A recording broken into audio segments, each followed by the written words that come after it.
जो खानदानी रईस हैं वो मिजाज रखते हैं नर्म अपना। तुम्हारा लहजा बता रहा है तुम्हारी शोहरत नई नई है। साथियों, कनिष्का ऑफिसर्स एकेडमी दरभंगा में आपका स्वागत है। और आज का जो हमारा विषय है वो कौन सही कौन गलत। ठीक है साथियों, आज हम किसी के समर्थन या विरोध में बात करने नहीं आए हैं। आज का जो हमारा सवाल है वो यह नहीं है कि कौन सही कौन गलत, भले ये आपको हेडिंग में दिख रहा हो, लेकिन जो आज का मूल प्रश्न है वो नैतिकता से जुड़ा हुआ प्रश्न है। यानी आज हम इस विवाद को नैतिकता के चश्मे से इसका विश्लेषण करेंगे कि शिक्षक का नैतिक दायित्व क्या होता है। ये आप जान रहे हैं कि अभी शिक्षा जगत में एक प्रकार से बहुत बड़ा भूचाल आया हुआ है। और पटना में आप देख रहे हैं कि केजीएस वर्सेस ज्ञान बिंदु ये संघर्ष चल रहा है। सवाल यह नहीं है कि इसमें कौन सही है या कौन गलत है। सवाल यह है कि हम शिक्षकों की नैतिक जिम्मेदारी क्या है। आप समझिए, जब कोई शिक्षक इतना लोकप्रिय हो जाता है तो उसको बहुत ही मर्यादित और अनुशासित रहना होता है, क्योंकि बच्चे बच्चे कहीं ना कहीं अपने शिक्षक के आचरण और व्यवहार का अनुकरण करते हैं। तो यह आवश्यक और अनिवार्य हो जाता है कि वो शिक्षक अपनी संवाद की मर्यादा को बनाए रखे। ये बहुत जरूरी है। अब आप जान लीजिए कि यह विवाद सोशल मीडिया में लंबे समय से चला आ रहा था। फिर ये पोस्टर वॉर के रूप में शुरू हुआ। फिर पेशेवर तरीके से कि हमारे यहाँ से इतने छात्रों का रिजल्ट, तो हमारे यहाँ से इतने छात्रों का रिजल्ट। देखिए, लोकतंत्र में शिक्षा का आधार विचारों की स्वतंत्रता होती है। और ये दोनों बहुत ही प्रखर शिक्षक रहे हैं। हर विषय पे अपना विचार प्रकट करते रहते हैं। देखिए, समाज में, परिवार में, कहीं भी या अपने प्रोफेशन में मतभेद होना स्वाभाविक है। लेकिन नैतिकता यह कहता है कि मतभेद विचारों के बीच में हो, व्यक्ति के बीच में नहीं। और ये जो दो कोचिंग संस्थान है, यहाँ वैचारिक मतभेद नहीं है, यहाँ व्यक्तिगत मतभेद है। और जब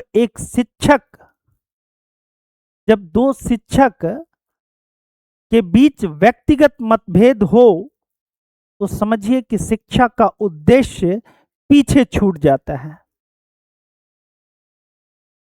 आज यही हो रहा है पटना में। आप समझिए कि शिक्षक की जवाबदेही किसके प्रति है। शिक्षक की जवाबदेही अपने छात्रों के प्रति है। और छात्र ही किसी भी शिक्षक का सबसे बड़ा पूंजी माना जाता है।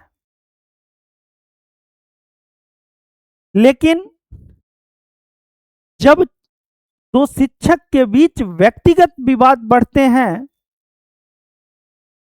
तो नहीं, न केवल दो संस्थानों के बीच पढ़ने वाले छात्रों का ध्यान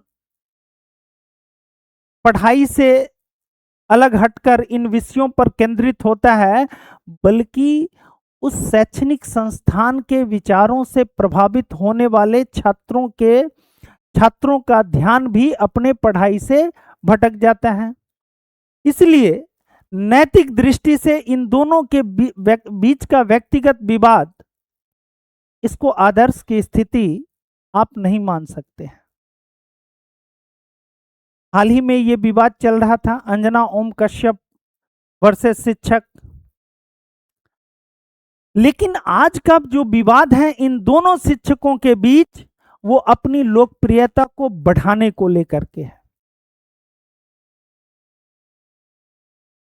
ये छात्रों के भविष्य को लेकर के यह विवाद नहीं है। और हम तमाम छात्रों से एक विनम्र निवेदन करना चाहते हैं कि इस पूरे प्रकरण से छात्रों को कुछ सीख लेनी चाहिए, कुछ सबक मिलना चाहिए कि किसी भी व्यक्ति के प्रति अंधभक्ति का भाव इतना न रखें कि खुद आप अपने लक्ष्य से भटक जाएं। आज पटना में सड़कों पर हजारों विद्यार्थी का हुजूम उमड़ा हुआ है। दोनों संस्थान में पढ़ने वाले छात्र सड़क पर हैं, और केवल इतना ही नहीं बल्कि जो उनके समर्थक हैं वो भी आज सड़क पे हैं। तो बच्चों, आपसे विनम्र निवेदन यह है कि आप अपने लक्ष्य के प्रति सजग रहें, अपने लक्ष्य पर ध्यान केंद्रित करें, और व्यक्ति नहीं बल्कि ज्ञान को सबसे ऊपर रखें। ये विवाद आपके भविष्य को लेकर नहीं है। ये जो विवाद है वो विवाद अपनी लोकप्रियता को बढ़ाने के लिए किया गया विवाद है। और आप, हो सकता है कि जो इनके समर्थक हैं वो इनके तर्क से असहमत हों, जो इनके समर्थक हैं वो इनके तर्क से असहमत हों। लेकिन आप बच्चे, आप ध्यान रखें कि आप अपने लक्ष्य पर ध्यान केंद्रित रखें, क्योंकि जो निकट भविष्य में एग्जाम होने वाले हैं, यदि आपका ध्यान अपने लक्ष्य से इतर हो जाता है तो आप समझिए कि आपके परिवार का, आपके माता पिता का, वो जो खुद आपके लिए कष्ट झेल कर आपको पढ़ाने लिखाने के लिए जो स्वयं कष्ट काट रहे हैं, इससे किसी भी शिक्षक को कोई लेना देना नहीं है। बस वो समझ रहे होंगे कि वो किस परेशानी में है, वो किस कष्ट में है, वो आपको कैसे बाहर रख के और वो जो खर्च वहन कर रहे हैं, सिर्फ उनको इसका आभास है। और इस आभास के साथ साथ एक उम्मीद भी है, और वो उम्मीद आप पूरा कर सकते हैं अपने लक्ष्य पर ध्यान केंद्रित करके, अपने लक्ष्य को पा करके और अपने जीवन में सफल हो करके। भगवत गीता का एक श्लोक है। भगवत गीता में कहा गया है कि व्यक्ति को अपने कर्तव्य पर ध्यान देना चाहिए। तो जो बच्चे आज सड़क पे हैं, हम होता है कि शिक्षक के प्रति आपकी सहानुभूति होती है, शिक्षक के प्रति आपका लगाव होता है, लेकिन बावजूद इसके आप अपने माता पिता, अपने परिवार के प्रति भी आपकी एक जिम्मेदारी है। ये विवाद आते जाते रहेंगे, लेकिन ज्ञान, चरित्र और नैतिकता की महत्ता हमेशा बनी रहेगी।